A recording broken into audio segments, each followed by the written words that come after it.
Pick natin po, gallbladder stones. Okay? Kung meron kayong gallbladder stones, makinig po kayo. Kukompletuhin ko anong gamot, anong sintomas, anong tableta, kailangan magpa-opera, pati yung gallbladder flushing, tunay ba o hindi, explain ko. So, pang pasyente talaga to para gumaling. Okay, gallbladder stone, ito yung mga warning signs. So, ito yung mga bad signs later. May lagnat, not good sign, at merong madilaw ang mata, bad sign na yun.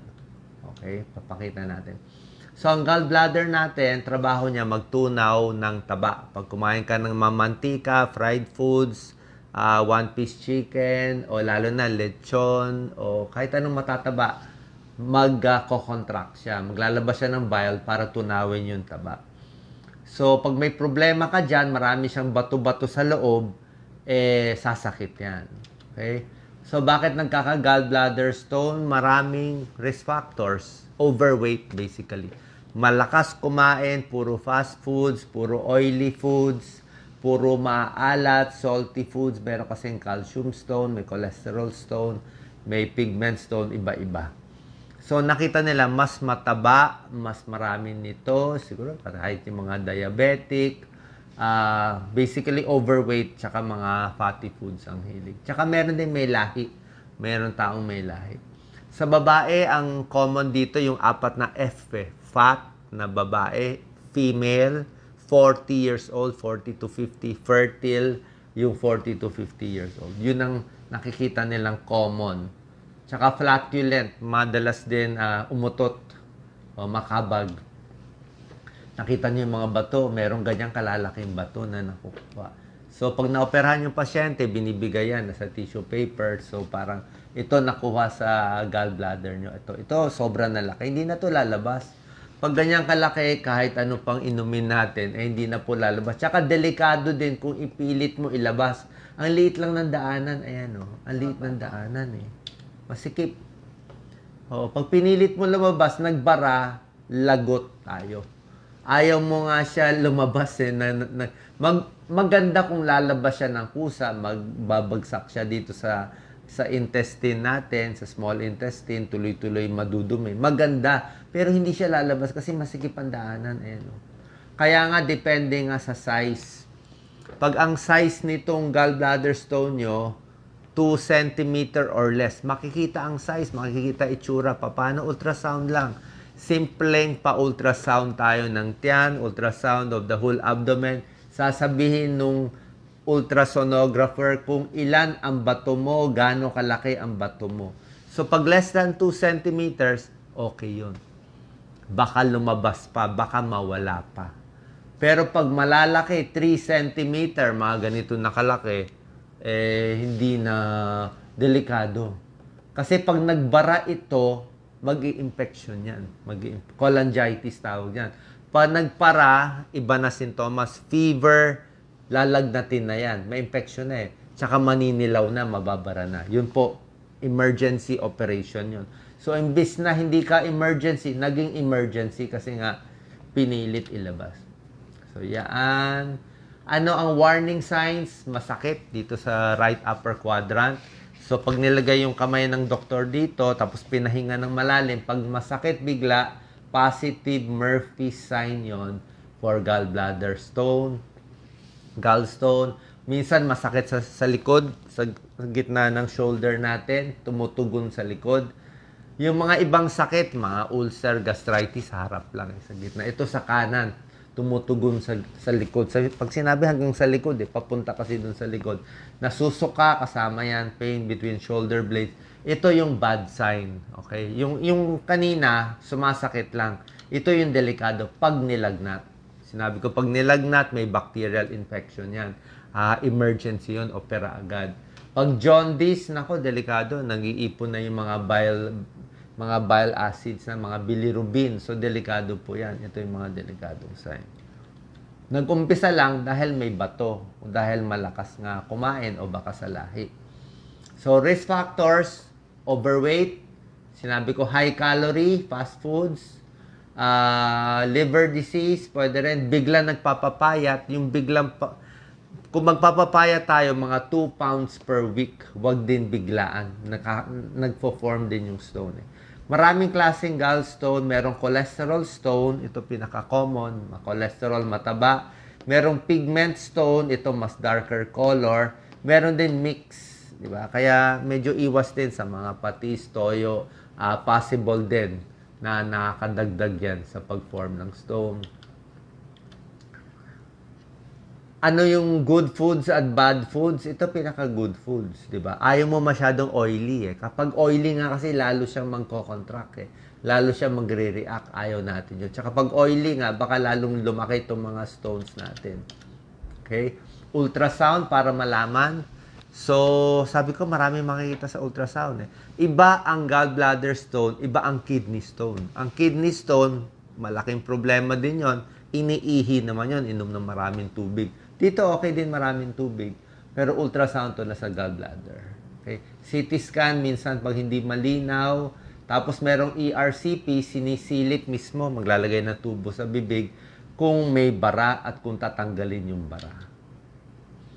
So, yan, sumasakit, ultrasound, CT scan, para ito, kitang-kita yung bato. 4 to, naka-row siya, laki oh. So, pag ganito kalalaki, more than 3 cm, usually ino-operahan na yan. Sino kailangan operahan o hindi? Okay?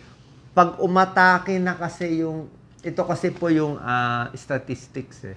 Pag umatake na yung gallbladder, yung may masakit na, kumain ka ng matataw, sumakit na siya, indication na yon na mas maganda magpa-opera, mas safe ka na. Bakit?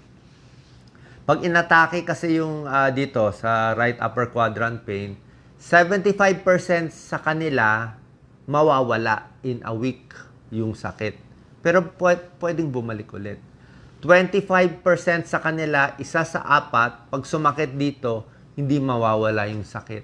Magbabara, maglalagnat, maninilaw yung pasyente, magkokomplikasyon, magbabakterya o operahan. So, malaki yung risk 25%. Lalo na kung ulit ng ulit yung pananakit. Diba? So, ang problema, paano kung nasa abroad ka, nasa probinsya ka, doon umatake? O paano ka dadalhin bigla sa Maynila? Diba? Kung may emergency. So, mas maganda kung madalas na umaatake, tinatanggal na talaga. Pag tinanggal kasi, okay naman eh. Pwede naman tayo mabuhay ng walang gallbladder. Okay? So, mas bawas lang sa matataba ng kinakain. So, yun ang pinaka-indication. Isa pa, kung may gallbladder stone, sumasakit na, diba sinabi ko kung malaki. Habang bata pa yung pasyente, let's say 50 o 60 years old, maganda doon na inooperahan. Huwag mo na alagaan yung gallbladder stone, intayin mo yung 80 years old. Kasi pagdating ng 80 years old, ay baka hindi na kaya ng puso, hindi na pwede operahan, delikado. Okay? So, yun ang pinaka-indication na kung ooperahan o hindi. Pero marami may gusto ng shortcut. Diba? Marami sa internet na pinapa-viral. Siyempre, sino ba hindi gusto? Hindi ka na magpapa-opera, inom ka lang ng juice. Diba? So, marami nagsasabi na may gallbladder flush, halo-halo, maraming, ewan ko, gano'ng karaming olive oil, gano'ng karaming apple juice, lemon, Epsom salt, halo-halo, kung ano nung style na paghalo. Kaya lang, chinek ko talaga po maigi. Tsaka bilang experience ko as an internist, wala pa kami nakikita talagang yung... Ang pinakamaganda, pa-ultrasound muna. Nakita, 6 ang bato. Ganito kalaki. O, kung gusto nyo i-try, hindi ko naman kayo pipigilan. May free will naman kayo. Pero pag tinry nyo, tingnan nyo sa ultrasound kung mawawala ba. Kasi pag hindi nawala sa ultrasound, nandun pa rin yung problema. Pwede pa rin umatake anytime. Ang gusto mo mawala doon o mabawasan doon eh. Ang iba kasi ginagawa, pag uminom ng ganito, sasabihin nila, Doc, dudumi ako. Siyempre, dudumi ka. Sinobrahan mo ng oil eh, olive oil eh. So, pag dinamihan mo yung olive oil, talagang dudumi ka. Sabi mo, Doc, may nakita akong itim-itim, buo-buo. Marami ka ininom na salt eh, kaya nagbuo-buo siya. Pinaghalo mo eh, kaya nga nagbuo eh. So, imagination ng tao, yun na yung stone na lumabas. Pero ang pinaka-Supreme Court, pa-ultrasound kayo ulit. Kasi mahirap naman na akala mo gumaling ka na doon pa rin, tapos umatake. Yun ang problema. Tsaka pag sumobra din tayo nito sa mga gallbladder flush, may nasusuka, nagtatae, sumasakitan diyan. Yung nanay ko, nung nabubuhay pa siya, sinubukan niya to lahat eh. Meron siyang gallbladder stone. Nag-delay kami ng mga 6 months. Kaya lang, wala din eh. Bandang huli, umatake ulit. So, pinatanggal na lang namin. Umabot naman siya 90 years old. So, kahit tanggal ang gallbladder stone, okay lang. Lalo na pag sumasakit na. Meron bang gamot na pampatanggal ng gallbladder stone? Meron. Okay, hindi to fake news. Meron to. Ito yung magtanong kayo sa gastroenterologist, sa mga surgeon, yung mga espesyalista. Meron tayong ganito. Ursodeoxycholic acid. Alam na to ng doktor for several years. Matagal na. 20, 30 years ago. Ursodiol, may mga tableta. So, bakit hindi to binibigay sa lahat ng tao? Ang problema nga kasi, ito, may gamot, kaya lang matagal. Mga 2 years. 2 years mo iinumin, matagal na panahon, hindi naman 100%. Diba? Baka mag-side effect ka pa. Pero, binibigay ito sa mga matanda na, hindi na maoperahan. O may sakit sa puso, bawal na operahan, walang choice eh. So, ito binibigay. Nababawasan niya yung cholesterol stone, kaya lang matagalan. Kaya yung iba, imbis na uminom ng matagal na hindi sigurado, pinapatanggal na lang yung gallbladder. Okay lang naman walang gallbladder, mas diet lang. Misa kasi pag walang gallbladder, pag kumain ka ng matataba, wala kang pantunaw, makabag. Yun lang. Kaya bawas ka talaga sa oil. Tsaka iba tumataba. So, konting ano lang. Okay? Ano ang diet na para hindi dumami ang gallbladder stone? Who knows? Baka mabawasan pa. Ito yung mga basta low salt at low fat. Yan, no? High fiber. High fiber, gulay, prutas, low salt, low fat. Pwede ka mag-olive oil kung gusto mo. Pero yung normal lang na dami. Avoid talaga yung mga oily, fatty. Ito yung nakaka-atake talaga. Junk food, alak, soft drinks. Bakit soft drinks matatamis? Tataba eh. Pag tumaba, lalo magpo-form ng gallbladder stone. So, fruits and vegetables, pwede. Tofu, tokwa, munggo, plant protein, isda, pwede. Ayan, no? Low fat, dairy. Yan ang mga diet for gallbladder stone. Parang pang heart diet na rin to. So, gallbladder health, pwede ka mag-lemon, pwede ka mag-citrus fruits, wala namang problema. Diba? So, lahat to. Vegetable juice, vegetable mismo, pineapple, sari-saring green leafy vegetables. Hindi aatake ang, kahit may bato ka, safe ito. May gallbladder stone. So, let's say, umatake na, tinatanggal. Okay?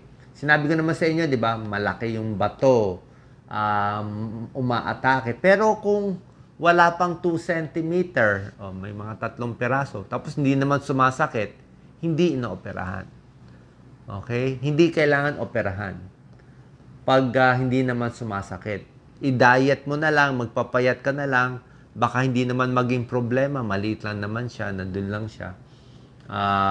Malay mo, baka pag nag-diet ka later on, mawala din o matanggal din. Kasi maliit eh, baka lumusot eh. Okay? 2 klaseng operation sa gallbladder stone. Merong open, hinihiwa ng doktor, mga ganyang kalaki. Tapos tinatanggal yung gallbladder. Pero may hiwa sa muscle ng tiyan. Mas matagal ang paghihilom. Merong shortcut sila ngayon, laparoscopic lapcole. So may computer sila.